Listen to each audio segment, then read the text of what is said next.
All right. Let's wait for all this to be live. Then, hey, 24 you guys here. Thank you for waiting. Thank you for being here. Let me just make sure the tweet goes up. Thank you guys for being here. 24 you guys waiting for me to go live. Thank you. Thank you for joining me on this Friday edition of the Truck Series, which normally is Friday anyway. Let me just see. Let me just put this here. See NASCAR and NASCAR. Bam. All right, we got the tweet out. Let's make sure it leads back. Thank you for putting the questions and everything in the chat already. It helps the show go by, or at least it helps it start easier. So here's the deal with tonight: is I'm leaning much more towards a race that's going to have quite a bit of yellows. Maybe not necessarily gigantic wrecks that take out the field, but and clearly just from Xfinity qualifying as well, with the guys getting in the wall there. We saw basically, you hit the resin, the residue, the traction compound, the remnants of the PJ1, certainly in turns 1 and 2, and it's going to send you into the wall. Same thing in 3 and 4. Once you get up there, you're at the will of the track and the momentum heading that way. And so for me, I'm leaning to this race having yellows, leaning on restarts, looking at short run speed. That's the decision I'm going with. I think I'm going to lean towards single entry again this week, just for the trucks, and maybe even for Xfinity tomorrow, just because I have very little interest in the All-Star race, which is why I didn't put out a video on it. So at least for me, I'm leaning towards building for a race that has a lot of yellows and looking a lot at the short run speeds. Due to that, I don't hate Nemechek, and so I know it's hard. I know it's difficult, but you really need to have, like, you need to remember what goes right and what goes wrong for DFS NASCAR. But tilting because Nemechek's either worked out for you or hasn't worked out for you certain weeks. I don't think that's necessarily the way to go. I don't think it's he started on the pole before, he hasn't worked out, and so on and so forth. I think Nemechek for short run speed is going to be fine. I'm quite shocked that Smith had such a terrible qualifying effort, because I like the idea of playing both Nemechek and Smith today. If you're in the Discord, KS Wheels, kind of accidentally made me explain the line that I want to build and that I want to go with, because my core that I put out is I really like certain guys in this race, and when we're looking at a race that I think are going to be a lot of short runs, a situation where we're probably going to have guys that are going to perform better than they should. Like, for example, DeBenedetto is a great example of this year. Is even starting at Daytona, I know that's a plate race, but he rode in the back of Daytona. In other races, I don't know why I'm just thinking of Daytona. I know for sure it's happened at other races. But his average running position and his finishing position, his average running position is usually farther back than where he finishes. DeBenedetto's been really good this year at getting finishes late in the race, which we got to give him credit for. I did not think DeBenedetto would be running that well in this truck. And when we're looking at average running position, he's not blowing the socks off, but he's getting more out of this truck than what we thought he would. And so, for example, like tonight, DeBenedetto starting last. We've seen this before, to where he doesn't qualify and he's able to cut through the field. He's able to at least carry that truck, into running into the 20s and fighting for top 15, fighting for top 14. And if we have some yellows that take out some bigger dogs, I think we can easily see DeBenedetto finishing 14th. And I think Zane Smith is a great play, because, Zane Smith is starting 15th. We know he's going to have a fast car by default. Zane Smith, we could argue, is going to be a top 5 car regardless of what the race is. He's backing that up with this year. And in terms of speed, he's a top 5 car, top 4 car, certainly on these intermediate tracks, certainly on these one groove race tracks. I like Zane Smith to carry that speed even on the short runs to get by people. Nemechek, if people are going to tilt and not play Nemechek, or not play him because he hasn't worked out as many times as we thought he would this year, well, then by all means, if you guys want to get off him, I'm going to go back to the well on Nemechek.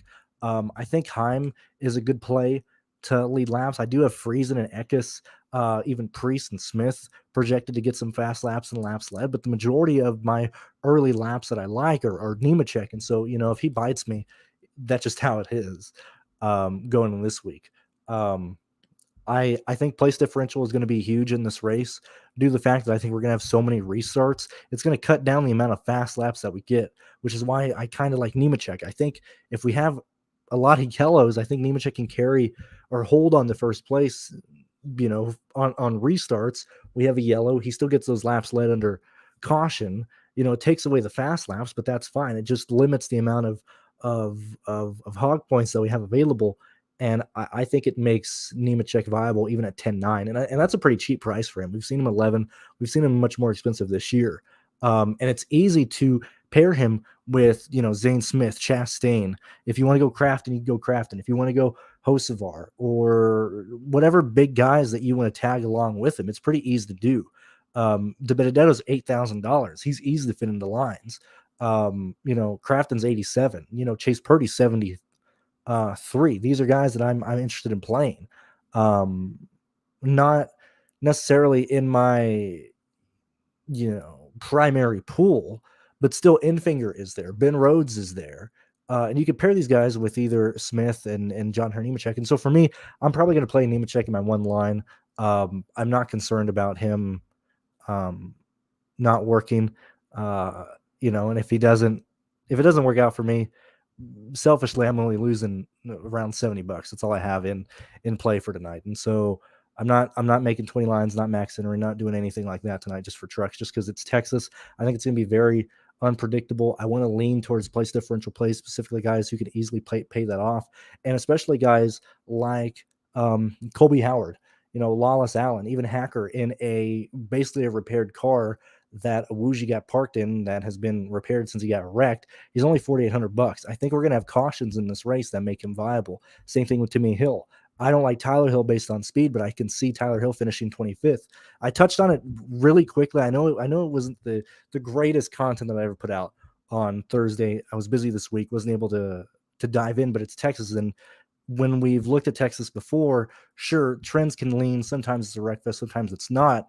But typically, whenever we've had a full weekend, even with practice and without the residue being this big of an issue, without the wind being this big of an issue, we've seen Texas turn to a race to where we have one car spins, one car yellows, and a bunch of people back up. And we have people like Jennifer Jo Cobb, people like Brennan Poole, not in this race, but typically when they qualify, in the back of the field, being able to finish 25th, 24th, 23rd, 22nd. And we end up seeing 15, 14 cars left on the lead lap, and so Texas is usually really unpredictable.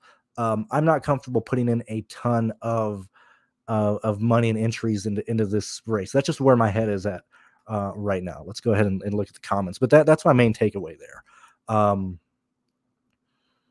Let's see. Like I said, I'm with Nemechek.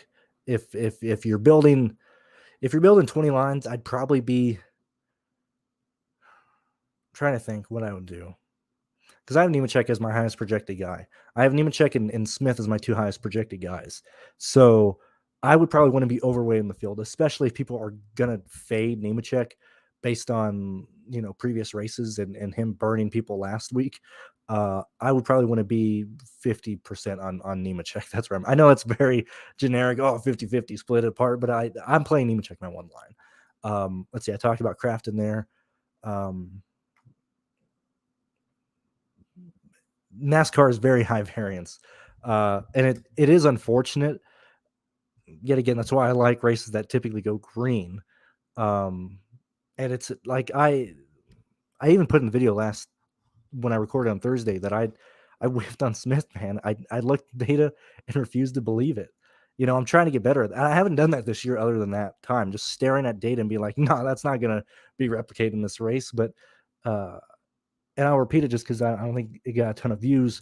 When I looked at Smith last weekend and saw the drastically different speed that he was running compared to Nemechek, it should have clicked to me that, hey, this is going to cause a big gap on, the first 10 laps. And regardless of what Smith does late in the run, he's going to have such a gigantic gap, like a 3, 4, 5 second lead on the guy. And second's not going to matter. That's where I went wrong last weekend. I like that Zane Smith is buried 15th right now. He'll get up. He'll be in the top 15 by the end of stage 1. But I like Nemechek is holding on the lead due to the yellows and stuff. That's just where I'm at right now.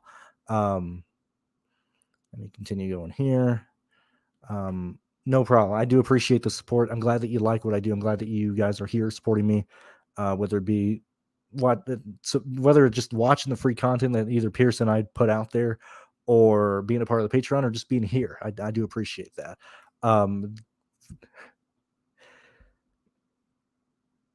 The Kurt Busch, yet again, I got blinders. I built all my lines based on, Hamlin, Kurt Busch, not Kurt Busch, Hamlin, Kyle Busch, all the, Chastain, the guys who've been fast.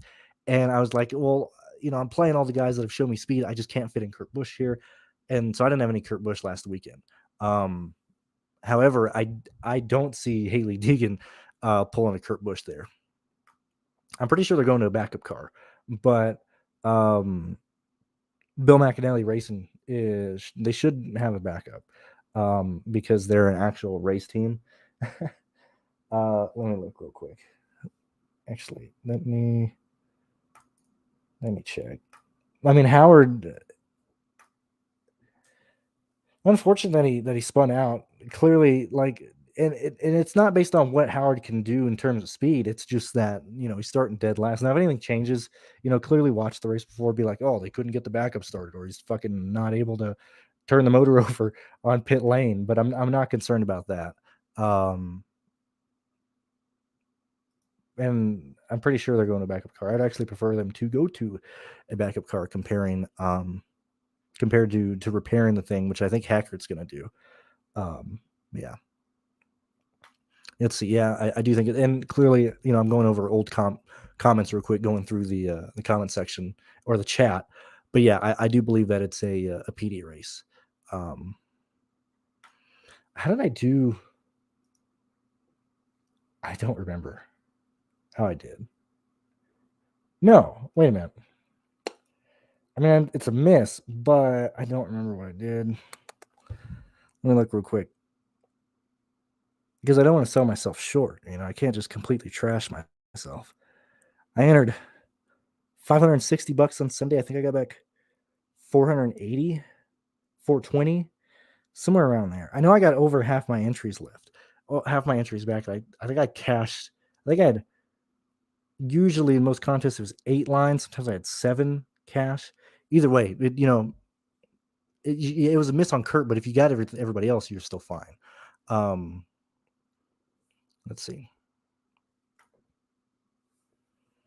Yeah, I think you only need 2 of these guys, or 2 of the people that you mentioned here. But that's where I'm at there. Lawless Allen, let me look. I did forget what happened. Lawless Alon. Let's see. Let me see. And I'm pretty sure it was because of another unapproved adjustment. I could be wrong. Yet again, shout out to all the NASCAR reporters for just not giving any care in the world about Lawless Allen. Big shout out to them for providing no information at all. But DeBenedetto did the unapproved adjustment, which is really weird that you can't adjust the wedge at the front of the car anymore. Before, I don't know why that is even. I don't know why that is a thing there. Like, Williams got completely screwed over because he didn't even make the race because they made unapproved adjustments. That really blows. I don't think I'm gonna get to Lawless Allen in my one line, but I wouldn't hate it. I think this is gonna be pretty chalky, and that's another reason why I don't want to just enter a ton of lines this weekend, because I just don't feel like trying to cover all the bases here. But I have Lawless Allen projected for 31 points today. So yeah, there's that. Yeah, Pearce is certainly up there. What do I got Pearce projected for today? I got Pearce projected for 44.6 points today. Giving him 9 laps led, 3 fast laps. I don't think that's crazy. Fourth place finish. We're going to need him to probably either deuce on pit road or just show speed that we just didn't even consider seeing from practice. I think Pearce is going to run in the top 6 all day. I don't think he can beat the KBM cars. That's the main concern there. But I won't be on Pearce. That's where I'm at. Let's see. Yeah, I'm at 4. DeBenedetto is not in a backup car, ladies and gentlemen. Hackert spun. Hackert's in a backup car. Howard's in a backup car, or at least repaired. Let me change that. Hackert crashed. Howard crashed. Hackert crashed in practice. Howard spun and Q hit the wall, same place as Hackert did. But Matt Benedetto did not take a Q time due to unapproved adjustments that they were unaware of a new rule in place this week, starting this weekend, that they can't change stuff on the front end of the car. And Williams did the exact same thing and was held back due to unapproved adjustments. I'm going to assume that Lawless Allen is in the same boat because I don't remember seeing him wreck in Q. If I'm wrong, do fix me there or correct me there. But I really like KBM this weekend, and so that's why I'm back on Nemechek here. Let me see. Yeah, I like Matt Benedetto. I think it's hard for him to not be optimal here. I'm not playing Majeski. Just how it's going to be. I think Majeski gets outscored by a lot of people. I got Ty Majeski for 40.45 points today. And that's not going to do it. That's 4.5 value from that man there. I think Chastain is a very interesting play. And if I was not going to play Nemechek, I would be very interested in playing Chastain and Zane Smith together. Or if you want to get off Zane Smith, I think Chastain is a great play for that. I got Chastain for just under 5x today. He's hard to get in lines, and he would be a guy that I probably end up with 20% on if I was doing 20 lines. Chastain is certainly interesting for tournaments. And normally I like plays like Chastain, but I'm worried that even like Hocevar will score very similar to Chastain or even Crafton. And so Chastain's going to get there on place differential. It's hard for me to envision a race where Chastain does lead in this truck. And I mean, clearly, like it's a DK Cram truck. Clearly, they're getting help from other teams. I'm not saying like it's the equipment, like he's in bad equipment.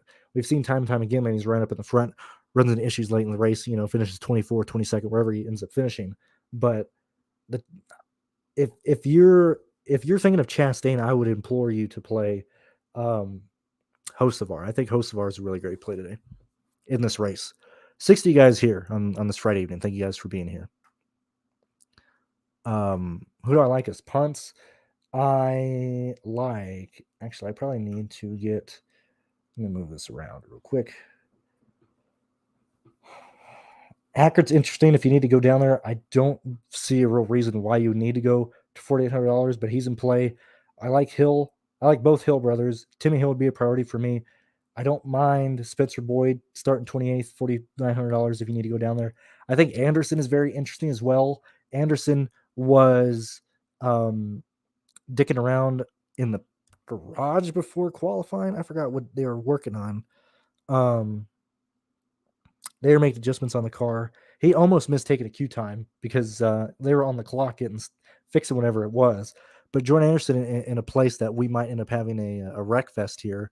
I am interested in Anderson to an extent. Like when we look back at his finishes here at Texas, last year necessarily wasn't a ton of wrecks, but 11th place finish here. Actually, not last year. In the two races in the COVID era of here, in the two races in 2020, 11th, 28th, but before that in the wreck fest types of races, 15th, 21st, 29th, 19th. I think Anderson is certainly in play. I don't see him being involved in the wrecks.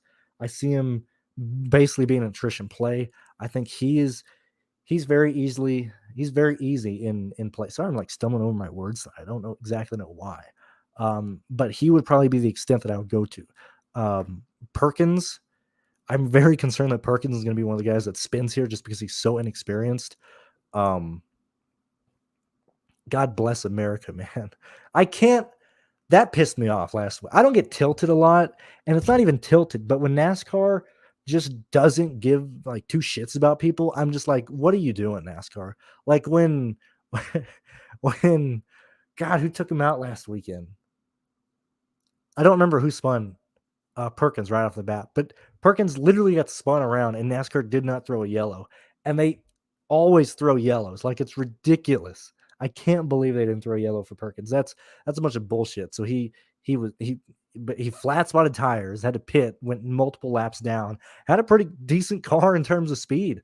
Perkins, I think he probably would have finished, because he didn't wreck last weekend outside of being spun early in the race. I think Perkins probably would have finished around 25th, 24th last weekend. Starting that far back, I think there's a chance Perkins would have been optimal. So he's starting too high up for me this weekend. It's a very challenging track. I don't want to do that. I'm very interested in playing Perkins at the next intermediate track, though. If he can back up speed in any form or fashion today. Like, if Perkins finishes around 26 today, I'll be very happy to use that as a future reference of how I think he can do. But those are the guys that I would consider for a punt play. Michael, apologize it took me this long to get to the super chat.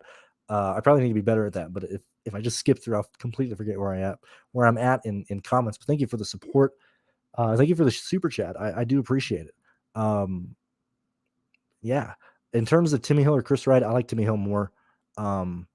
There's one guy on Twitter, and I was thinking about this before. I went to see what happened to Timmy Hill, and I don't know if you guys were watching qualifying at the time, but Fox had his telemetry.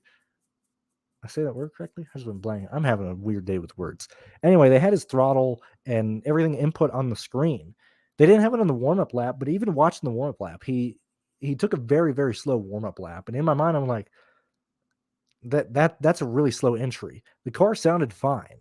When we're looking at his throttle input, as soon as he got to 3 and 4, because he took a slow warm-up lap, so he was already half a tenth behind the fastest car. But it was compared to the pole position, which at the time was a pretty decent car. I think it was Chastain's time that they were comparing to. So he was half second off Chastain, but when he got to 4, he let off the gas and started dragging the brake right before he came across the line. And I was thinking that he did it to get his brother into the show due to the fact that we had so many people using provisionals and not getting in on speed, that this was a chance for Tyler to get into the show just based on speed alone. So I'm fully on board of Timmy Hill sandbag coming to the checkered flag to make sure that his brother got in. So I love Timmy Hill here. A place that I think is going to be filled with, survival. A guy who always takes cares. Have you seen Timmy Hill be involved in a wreck this year? I think he's been involved in one that wasn't his fault. He didn't have anywhere to go. But we're like, Timmy Hill's one of the safest types of drivers out there. He's not going to tear stuff up. And so I would prefer to go Timmy Hill over Chris Wright. Very quickly, if you guys want to support me, support Pearce, support the show, support the content that we do, you can join the Patreon in the link description below, or you can just send me some money on PayPal if you want it to be sent to me and Pearce together. I'll send some to him if you just want it for me, because my birthday's coming up. So if you want to do that, feel free to do that. These guys really suck. Purdy sucks. Jack Wood sucks. Lawless Allen sucks. Is it Allen or Alon? I mean, these guys have no talent. I mean, Perkins has no talent. I know I talk Perkins up a lot. He has no talent. Fogelman has no talent. These guys are friggin' bad, man. It's crazy. I don't think Lawless Allen is chalk. I don't understand. I'm seeing I got other super chats. I'm sorry. I'm looking at StreamYard. I'll get to those in a second.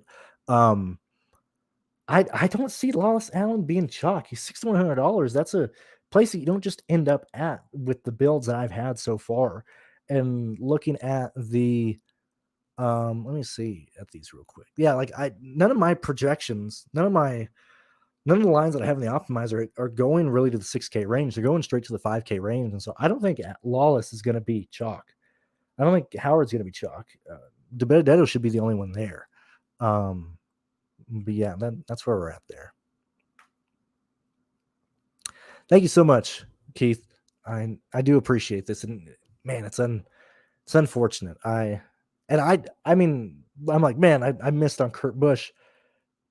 We did really, really good, man. The intermediate data supported the other people that we played that I was overweight on. The Toyotas were there.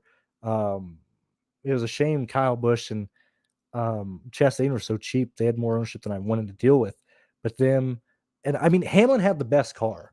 I think Hamlin wins that race if the fucker don't have to go to the rear 4 times in the race. The fact that he was able to drive through the field like 7 times, Hamlin had a great car. Larson had a good car. I think I don't know if Larson's sniffing paint or what he's doing. He's just racing like a complete idiot. Excuse me. He's racing like a Giga Chad out there. Like he's just throwing baller moves left and right. It's crazy. Yeah, I like playing Lawless when he's not owned. I just don't think I'm going to get to him tonight anyway. Clutch, thank you so much. Let me touch on these guys real quick. Under 6,600, I am a fan of. And thank you, Clutch. You've been a long time supporter of the channel, long time supporter of the CSGO stuff. Are you guys watching CSGO? I'm loading this stuff over here. This major is awesome. Yesterday's FaZe, and I just went blank on who FaZe was playing. I should be absolutely shot in the back of the head. But that FaZe match was insane. Both games today, with Ints winning, was insane. I thought Heroic was going to upset Navi.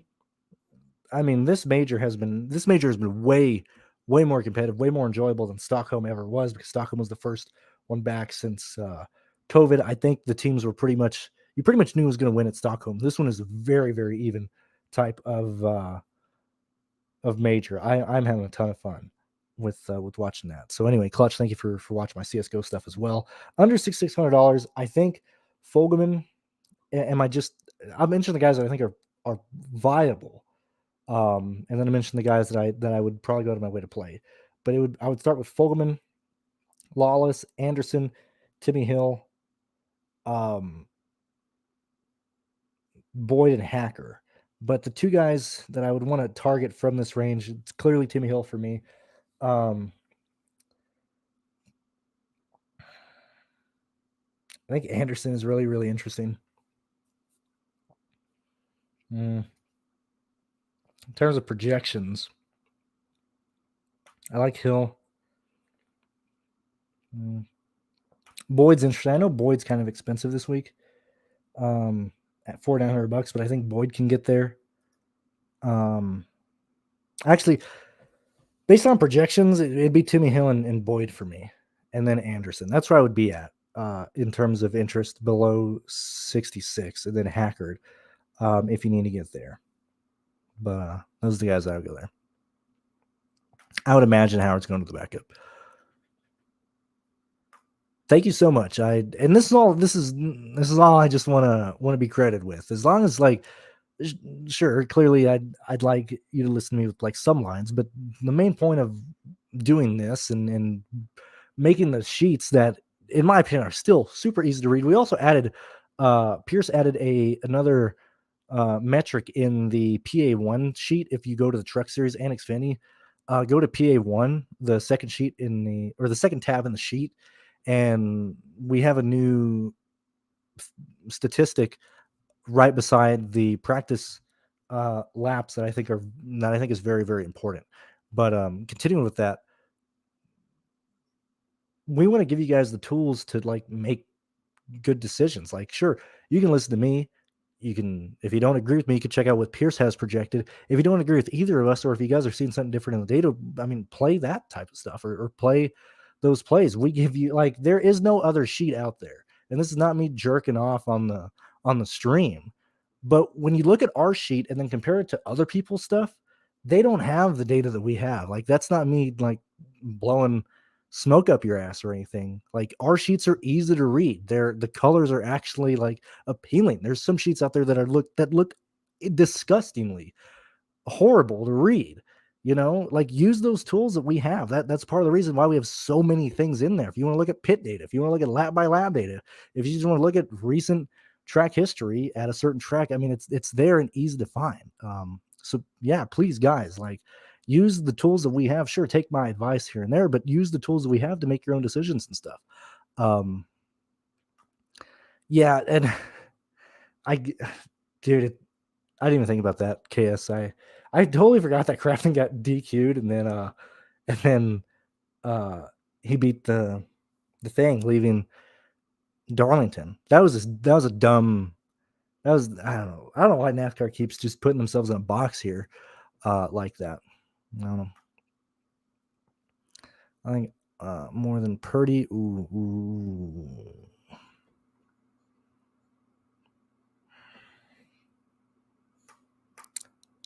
Based on projections, I would have Purdy and Boyd projected for more there, Matthew. When does it start? Slight locks in an hour and 5 minutes. So green flag is an hour and 5 minutes. That's the synopsis of the video. Yes, Fogelman. It was Fogelman. God, what a cocksucker, dude. Fogelman's a dumbass too. He's an idiot. Harry Palms, thank you so much. I do appreciate the 499 super chat. And I do send this stuff to Pearce as well. Whenever it comes through the super chats, whenever I'm still waiting on the Google AdSense from last week. I get it on the 26th this month. But yeah, whenever I get the Google stuff, I do send that stuff to Pearce as well. So thank you for the support, Harry. I do appreciate that. And he didn't even ask a question. He just wanted to be here and have fun. So thank you. 64 of you guys still here. I do appreciate you guys being here. I like Boyd. I think Boyd's safer. Pockris is a dumbass. Don't listen to Bob Pockris at all. I like Hill and Zane Smith, but I think you should play Hocevar and Zane Smith together. That's where I'm at. What do I got the onion for? I got the onion for 30 points. I'm giving him a 19th, 18th place finish. I would love nothing more than Todd Bodine to wreck here. He wrecked multiple times at Las Vegas. I just hope that Todd Bodine wrecks some more. How do you not have PayPal though? PayPal. I mean, they're owned by the same company. I just have PayPal because it's easier. I've had it forever. But yeah, maybe I do need to get a Venmo because people keep being like, I don't have PayPal. I got Venmo. So maybe I do need to look into Venmo. Between these two guys, I like Rhodes more. We've seen it constantly. Rhodes is going to get up there. He's going to use pit strategy to get off, and especially this race opens the window for a lot of strategy in terms of what you want to do with tires, when you want to pit in to get stage points with all the yellows that I think we're going to end up having. I think Ben Rhodes is a very sneaky play to get the lead at some point based on strategy alone. That's normally why I try and play at least a couple Ben Rhodes lines each and every week, because he always gets up there based on strategy. Thank you so much, Clutch. That's all I just want to see. I just want to make it so I'm not the only one just being like, oh, you know, I won't say we because I don't want to throw Pearce in there, because if I get flack, I want it to be me and me alone. But the guys that I liked from intermediates were the guys that I played a lot of at Kansas. We just missed on Kurt Busch, but we still had a good showing. I think I want to eat the DiBenedetto chalk. That's where I'm at there. Ooh, John Hunter Nemechek to the rear. That changes a lot. Let me look, because I am on a live show. And that's normally why I end the show about a half hour before the slate starts, just to check news. But he will drop to the rear. What do I need to change here? What did I have? This is what I had Nemechek projected for to begin with. I had him projected for 27 laps led, 35 fast laps. I think we can move those down.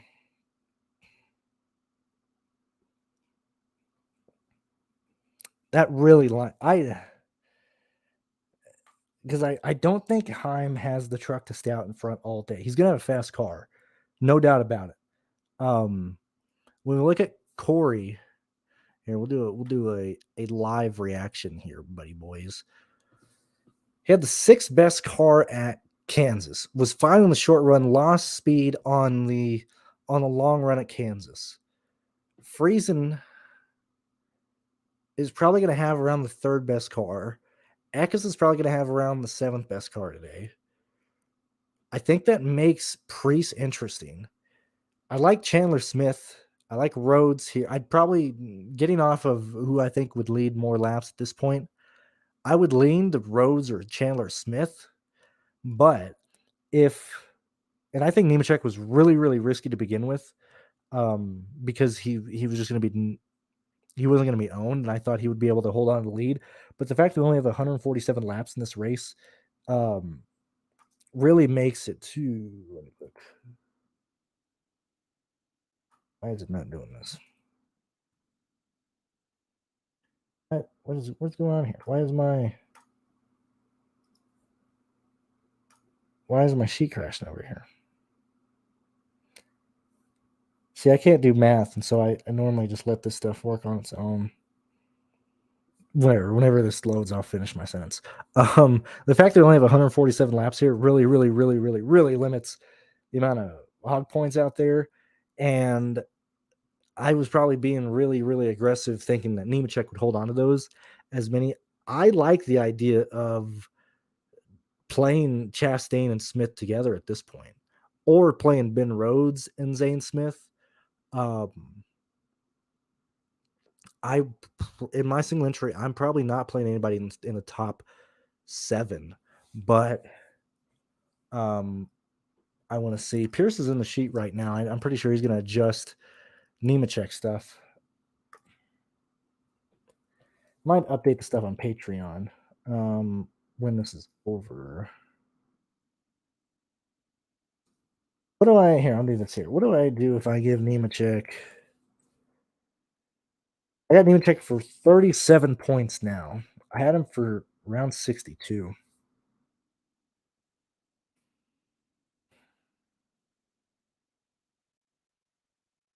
I think it's Chandler Smith and Rhodes if you're choosing to chase after a lap leader at this point. I think I'm going to be even heavier on place differential here. I love Hocevar now. Like, I love him more than I thought I would. I think it makes Matt Crafton easier. I think we're gonna have a lot of people scoring points in the high 50s or in the 50s and in the high 40s, to where it's gonna be really, really close in a lot of plays. So that's where I'm at there. Let's continue going through here.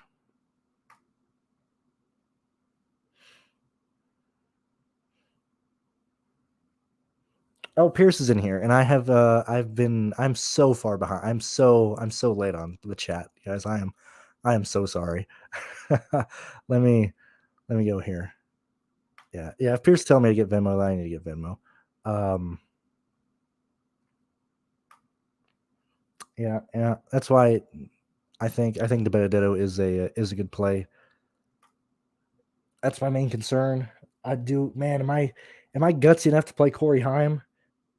Stuart Freeze is going to have the pole though. He's going to have the inside lane because you can't change if the pole sitter goes back. You can't pick your lane at that point. So Stuart Friesen is, I'm pretty sure, well, he's going to be on the inside for sure, but I think Friesen's a control car. And I'm worried about that outside lane entering turn 1 on the restarts. I forgot what lane is better on the restarts. But that's where I'm at there. I like Zane Smith for sure. Yeah, it's interesting, man, because Nemechek can still score probably around 40 points. When I redid my projections real quick, I didn't give him any fast laps or laps at all. I think Nemechek can score around 42 points and stuff. I don't think Nemechek's optimal anymore. I think it's a place differential. Do I have the guts to play Corey Heim?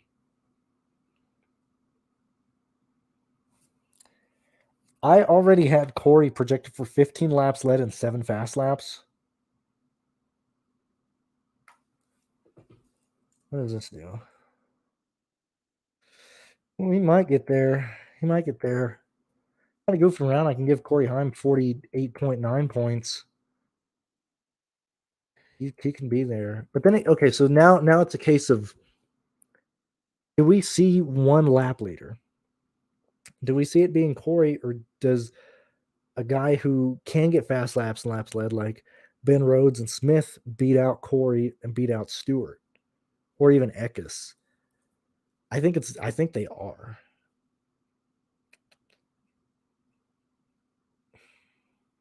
What do those lines look like now? So if I go, let's see, 66 you guys still here. I do appreciate you dealing with me as I am here. Let me look at this build right fast that I had.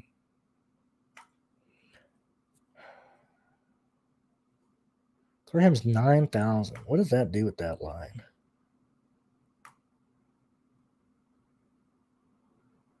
It's not bad.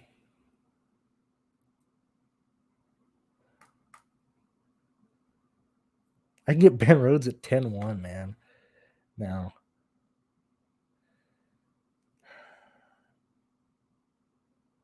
Are these contests getting filled? Oh, let me look real fast. Because I got my single left locked in. No, Brandon, you don't want to build a lot of lines this week. Just don't want to do it. I think I'm gonna go Ben Rhodes. Let me look at practice stuff real quick, real fast. I know we're taking forever here. Corey's there. Man, it makes the place differential way more in play.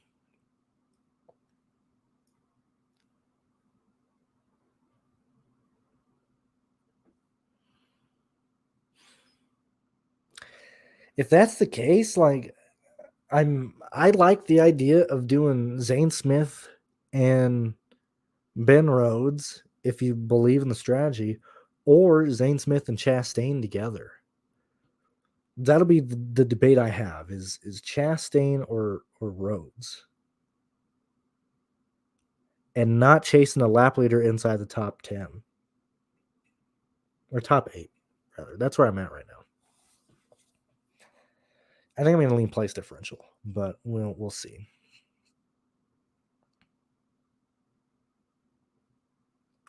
Oh yes, he did. He did indeed, ladies and gentlemen. I mean,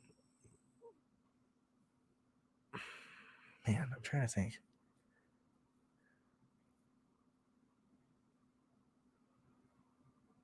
Oh, and it might be because I know you're using Open Solver. Check and see if they've done an update on whatever reason for Open Solver, because I know some people have had issues with that working on the Google Sheets, but if you re-download Open Solver, it'll work. I don't use the Open Solver. I just use the MME tool, and I have no issues using that. So if you're still having issues with that chaos, you mess with the MME tool right now, and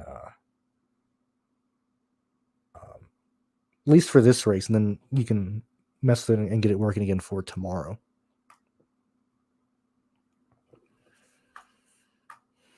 I don't like all three. I don't like Rhodes, Smith, and Chastain together just because I want to play Hocevar. That's where I'm at there. Let me see. What do you got going on in the sheet right now?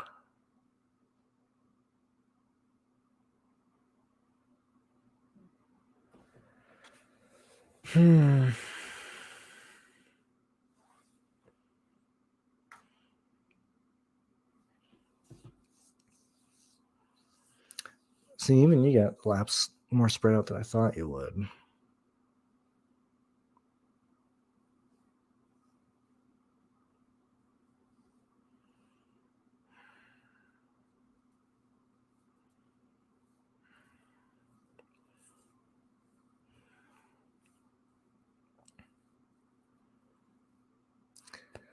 Man, I'm going back to Corey Hine. I really am. It sucks, man. If I was building a lot of lines this week, I'd probably have 30% Corey, 30% Rhodes, probably 40% Chastain. But right now I'm trying to think of where. Let me see. Let me take. Hold on. I got an idea.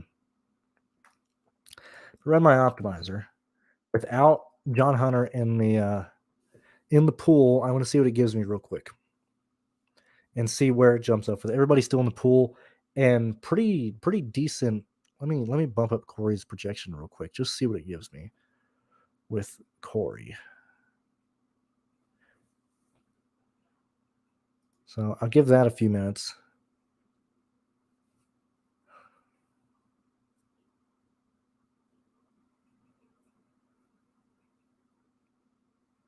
Let me see. Let me update that. And let's see.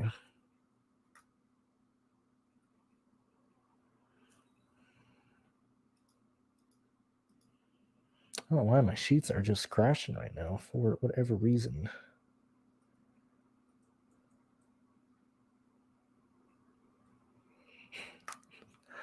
You guys are fucking talking about Norm. I miss Norm. I really do. Let's give you 48 points, Corey. I just want to see what happens here.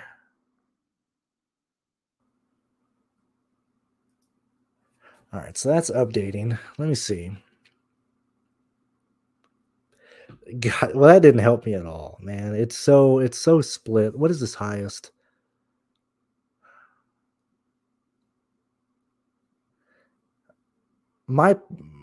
Where's Corey here?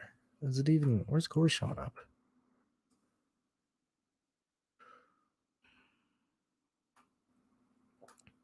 It's head to head. Like it's dead even in my projections right now between Rhodes and Corey. I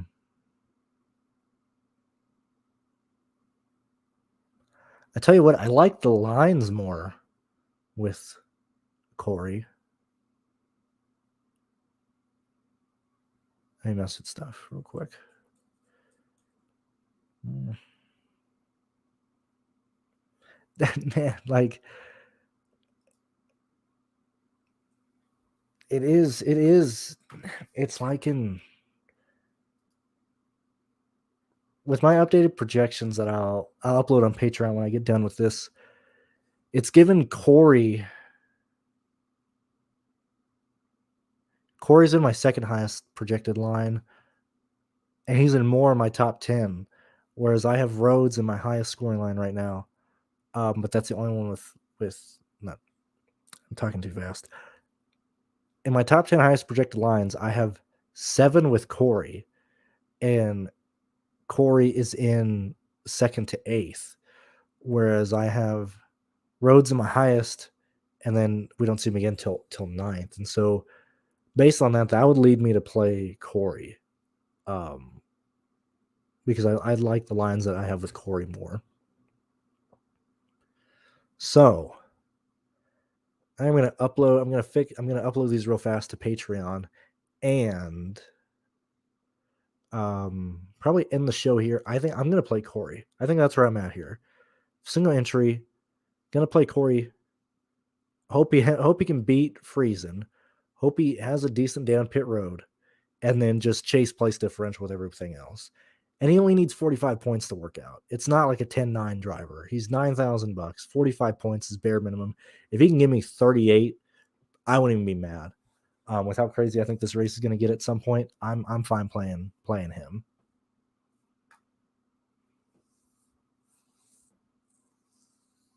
He is the control car. All right.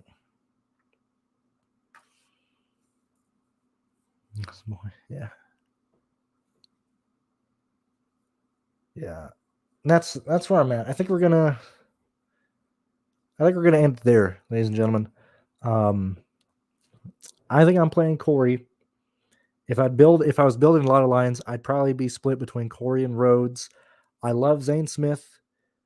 I love Hocevar. I like Timmy Hill. Those are my main takeaways right now. I'm fine eating the chalk with the Benedetto, and 56 of you guys still here watching on Friday evening. Thank you so much. I'll give you guys time to mess with your lines before the slate. I'm gonna upload my change projection on Patreon, and I will see you guys tomorrow for the live show for Xfinity. Thank you for joining me, and we will see you tomorrow. I will see you tomorrow. So see you then.